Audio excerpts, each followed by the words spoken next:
విచిత్రాల నిధి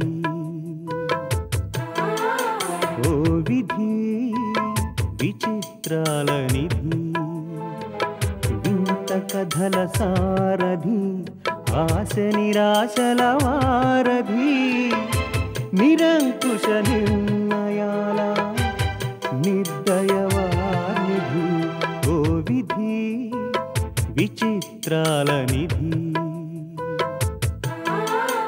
ఓ విధి విచిత్రాల నిధి. కూర్చోండి.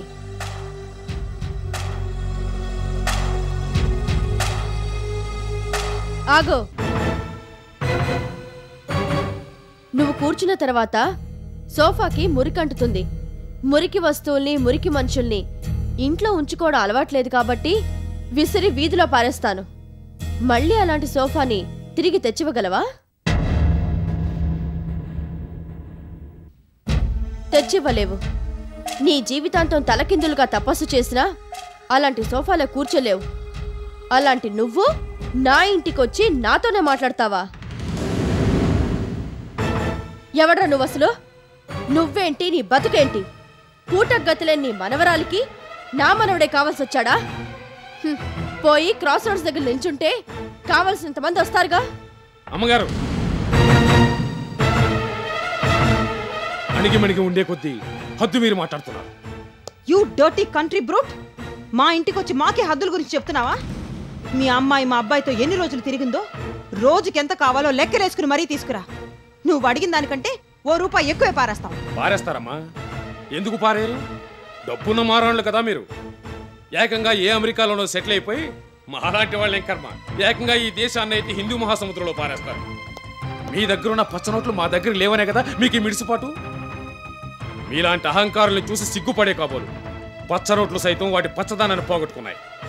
కొనగలిగే స్తోమత ఉన్నవాళ్ళు, మనుషుల్ని డబ్బుతో కొనొచ్చనుకునే వాళ్ళు ఎవరైనా వచ్చి మీ రేట్ ఎంతో చెప్పండి అని మిమ్మల్ని అడిగితే మీరేమంటారు? నాలుకలు చీలికలు చేస్తాం, నరికి పోగులు పెడతాం. ఆ మాటలే నేను మిమ్మల్ని అనాలనుంది. కానీ పెద్దరికం, పేదరికం, సహనం, సంస్కారాలనే వడ్డొచ్చి ఆగిపోతున్నాను. మా స్థితిగతులు ఏకరువు పెట్టుకుని మా అమ్మాయిని మీ ఇంటి కోడలిగా చేసుకోండి అమ్మా అని ప్రాధేయపడేందుకు వచ్చాను. అంతేగాని నేను ఇక్కడికి వచ్చింది మిమ్మల్ని 4 మాటలు అనడానికో మీ చేత మాటలు పడ్డానికో కాదమ్మా. మా అమ్మాయికి అన్యాయం చేయకండి అమ్మా. Get out. కావాలంటే మీ పాదాలకు నమస్కరిస్తానమ్మా. I say get out. అమ్మా, నా మాట కాదనకండి. తాతగారు మీరా? బాబు. వినోద్, ఈ ఊరు పేరు లేని వాడిని పట్టుకుని తాత అంటావా? బాబు, నన్ను నా మనవరాల్ని ఏం చేయదలుచుకున్నారో చెప్పండి బాబు, చెప్పండి. సంజయ్ని పెళ్లి చేసుకుంటానని మీకు ఆనాడు చెప్పాను, ఇప్పుడు చెప్తున్నాను. కానీ మీ వాళ్ళు అందుకు ఒప్పుకునేట్లేరు బాబు. నా మనవరాలు నీతో కలిసి తిరిగిన దానికి రేటు కట్టిస్తారట. అలాంటి వాళ్ళు నీ వెనకపడింది నీ డబ్బును చూసే కదా. ఆ డబ్బేదో ఇప్పుడే వాళ్ళ మొహన్ పారేస్తావన్నావు తప్ప? మనకి డబ్బు ఉంది కదా అని డబ్బు పారేయచ్చు, కానీ వారికి నోరుంది కదా అని నోరు పారేసుకునే సంస్కారహీనులు కాదమ్మా సీతారామయ్య గారు. నీతి నిజాయితీ ఉన్న మనిషి సంజ. ఆత్మగౌరవం అంటే ఏంటో తెలిసిన ఆడపిల్ల. నువ్వు 100 చెప్పు వినోద్. వీడి మనవరాలతో నీ పెళ్లి జరగడానికి వీల్లేదు. బాబు, ఊరుకోండి తాతగారు, మా వాళ్ళని నేను ఒప్పిస్తాను. దయచేసి మీరు వెళ్ళిపోండి. ఊరికే పంపిస్తే ఏం బాగుంటుంది? మెడబట్టి బయటికి గెంటిస్తే బాగుంటుంది. రాని, నువ్వు ఊరుకో వినోద్. మీరు వెళ్ళి కాసేపు బయట వెయిట్ చేయండి. వెళ్ళండి ప్లీజ్.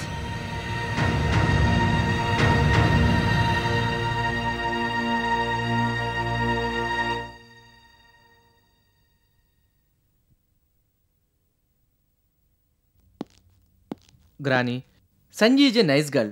ఆమె కోసం నేను ఆరాటపడ్డాను తప్ప ఆమె నా వెంట పడలేదు. సంజయ్ను పెళ్లి చేసుకోవడం అనేది ఫైనల్. దానికి ఇక తిరుగులేదు. నా పెళ్లి మీ చేతుల మీదుగా జరిగితే సంతోషిస్తాను, లేదంటే సంజయ్ని ఇంటి కోడలుగా ఎలా తీసుకురావాలో నాకు బాగా తెలుసు.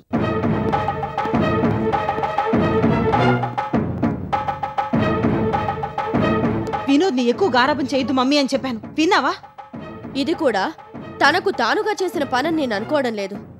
ఎవరో పని కట్టుకుని తెర వెనుకుండి చేయిస్తున్నారని నా అనుమానం. నువ్విలా అనుమానిస్తూ కూర్చుంటే జీవితాంతం నిన్ను నేను తప్పు పట్టుకుంటూ పోవలసిందే. Do something mummy. మనమిక ఏమాత్రం ఆలస్యం చేసినా వినోద్ మన చెయ్యి దాటిపోవచ్చు. చెయ్యకూడని పనేదైనా చేయొచ్చు. అందుకనే వెయిటింగ్ లిస్ట్లో ఉన్న ఓ మంచి సంబంధాన్ని ఫైన్ లేచేద్దాం. వీలైనంత త్వరలో వినోద్ పెళ్లి జరిపిద్దాం.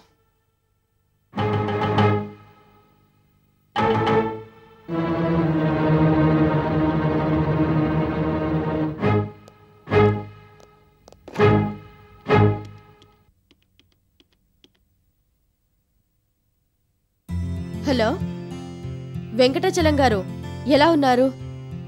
మీరు సరే, మీ మనవరాలు ఏం చేస్తోంది? వినోద్ అని కలవరిస్తోందా? మేం మీ ఇంటికి రావాలా లేక మీరే మా ఇంటికి వస్తారా? అదేనండి, పెళ్లి సంబంధం మాట్లాడడం కోసం. ఓహో, మీ మనవరాలు న్యూయార్క్లో చదువుతోందా? ఓకే ఓకే, తను అక్కడే చదవనివ్వండి. పెళ్లి చూపులు అక్కడే జరిపిద్దాం. సరే, మరెప్పట్లోగా పిలిపించగలరు? ఓకే, మీ ఫోన్ కోసం వెయిట్ చేస్తూ ఉంటాను. ఎల్లుండి కల్లా వాళ్ళ మనవరాల్ని స్టేట్స్ నుంచి పిలిపిస్తారట. ఆ తర్వాత 1 or 2 days లో పెళ్లి. ఇప్పుడేమంటావు? దట్ ఈస్ మై మమ్మీ అంటాను.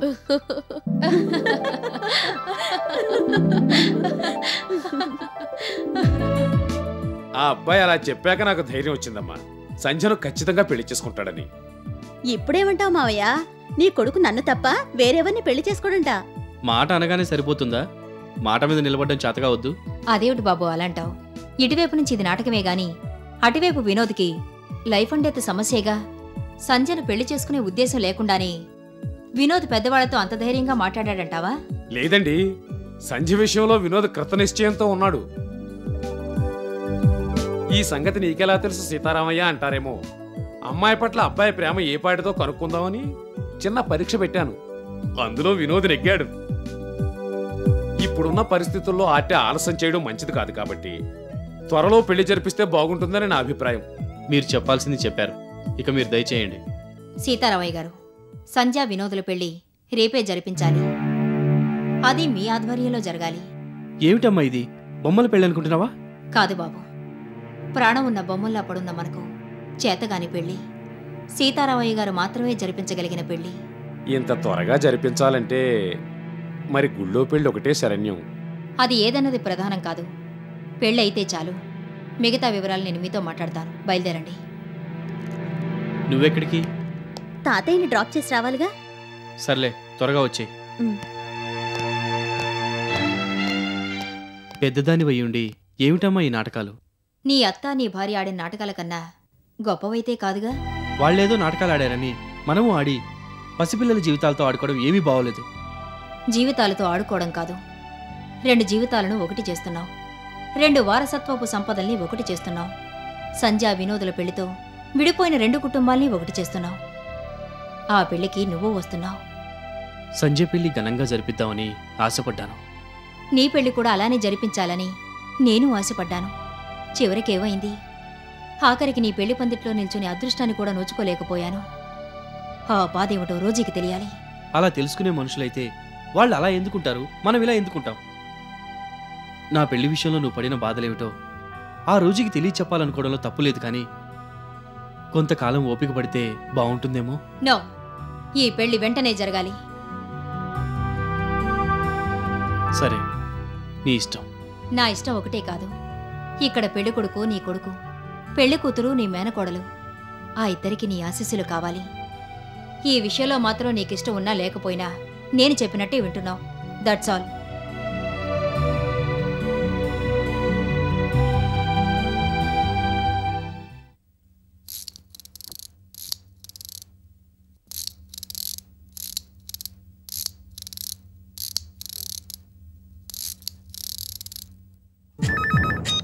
హలో,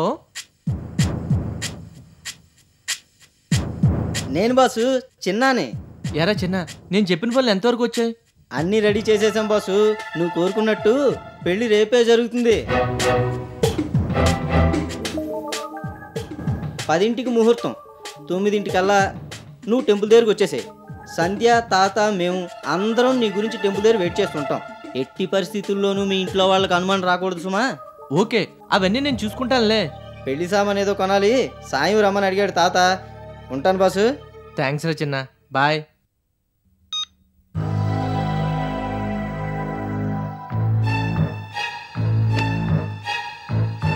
చూసావా మన వెనక ఎంత కుట్ర జరుగుతోందో. వినోద్ మీద ఎన్ని ఆశలు పెట్టుకున్నావు, ఎంత అల్లారు ముద్దుగా పెంచావు. ఆఖరికి మనల్ని మోసం చేస్తాడా? దానికి విరుగుడు మనము చేద్దాం మమ్మీ. వినోద్ని కొన్నాళ్ల పాటు ఎటైనా పంపిస్తే మళ్ళీ వచ్చేస్తాడు. పోనీ కిడ్నాప్ చేయిస్తే? వాట్? ఎస్.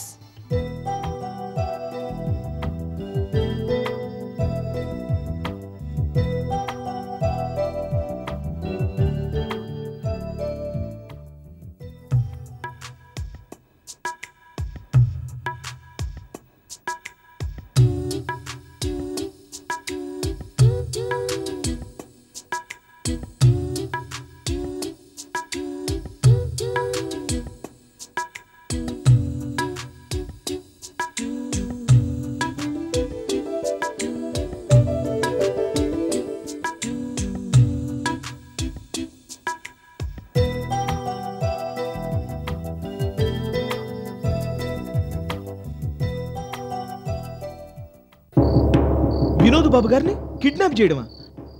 ఎస్. కూర్చోండి మిస్టర్ గిరి.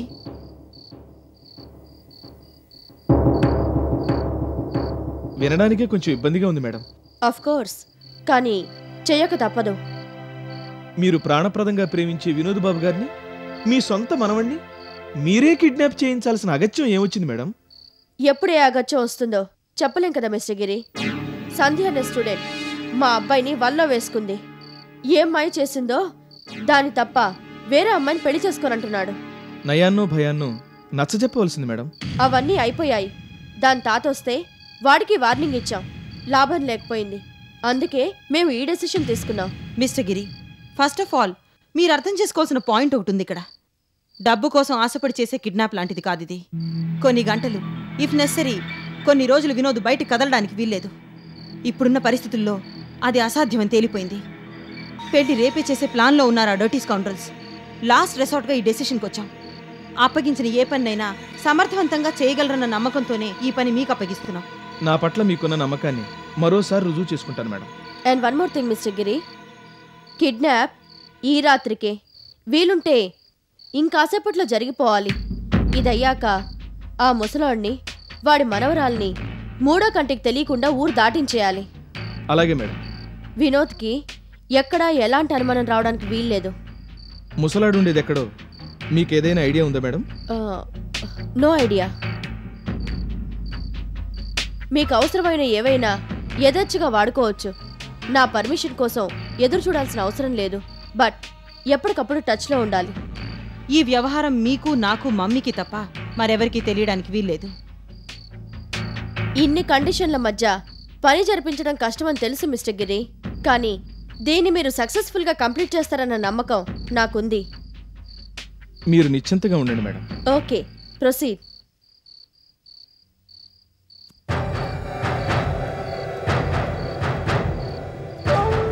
దీని ద్వారా ఫర్దర్గా మనకి హెడేక్ ఏం రాదు కదా మమ్మీ? అలాంటివేవైనా వస్తే రెమెడీస్ నా దగ్గరున్నాయిగా.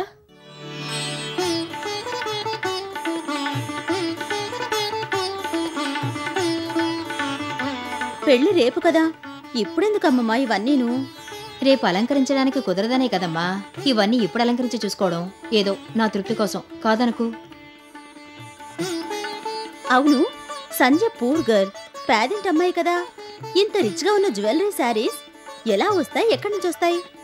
అందరిలా నీ పెళ్లి కూడా సక్రమంగా జరిగే పక్షంలో ఆ హడావిడే వేరుగా ఉండేదమ్మా.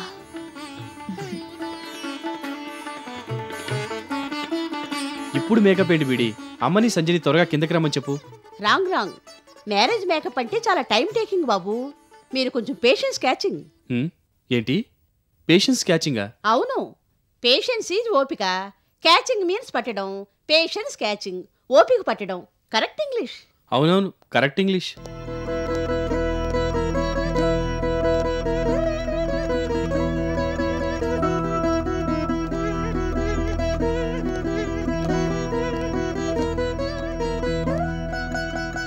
ఈ అలంకరణలో నువ్వు ఎంత అందంగా హుందాగా ఉన్నావో తెలుసా అమ్మా? నువ్వేం మాట్లాడవేం బీడి? Very very beautiful miss Sandhya. Thank you బీడీ. నీకు సగం నా దిష్టే తగిలేట్టుంది. కుదురుగా కూర్చోవే తల్లి అంటే వింటుందా నీ మేనకోడలు? అటు కదలడం ఇటు కదలడం, ఆ ముచ్చట ఈ ముచ్చట చెబుతూ ఇదిగో ఆఖరికి ఇలా తయారు చేయగలిగాను. ఇవన్నీ ఇప్పుడు ఎందుకులే అమ్మమ్మ అంటుంటే తను వినిపించుకోలేదు మావయ్య. ఎలాగూ నీ పెళ్లి దగ్గరుండి చూసే అవకాశం మాకు లేదు కదమ్మా. కనీసం ఈ అలంకరణలోనైనా మమ్మల్ని తనివితీరా చూసుకొనివు. అంటే మీరు నా పెళ్లికి రారా? రావాలని మాకు మనసులో ఉన్నా రాకూడని పరిస్థితులున్నాయి కదమ్మా. మీరు నా పెళ్లికి వస్తున్నారు, లేకపోతే నేను అసలు ఈ పెళ్లే చేసుకోను. తప్పమ్మా, అలా అనకూడదు. చూడమ్మా, మేం పెళ్లికొస్తే నువ్వెవరో వినోద్కి తెలిసిపోతుంది. ఇన్నాళ్ళు నువ్వు ఆడిన నాటకం అంతా వేస్ట్ అవుతుంది. అదంతా నాకు తెలీదు. మీరు నా పెళ్లికి వస్తున్నారు. ఎలా అంటారా? ఆలోచిస్తే ఏదో ఒక ప్లాన్ దొరకపోదు. విడిపోయిన జీవితాల్ని కలపడానికి నువ్వు చేస్తున్న ప్రయత్నం చాలా గొప్పదమ్మా సంధ్య. స్వర్గంలో ఉన్న నీ తల్లిదండ్రుల ఆశీస్సులు నీకెప్పుడూ ఉంటాయి. Marriages are made in heaven అన్నారు బేబీ. ఆ దేవుడి దీవెన కూడా నీకు తప్పకుండా ఉంటుంది. అందరి దేవుళ్ళు కలిసి నా చిన్నారి తల్లి పెళ్లికి అతిథులుగా రావాలి. ముల్లోకాలలోని ముత్తైదువులందరూ నా బంగారు తల్లి మీద అక్షింతలు చల్లి ఆశీర్వదించాలి.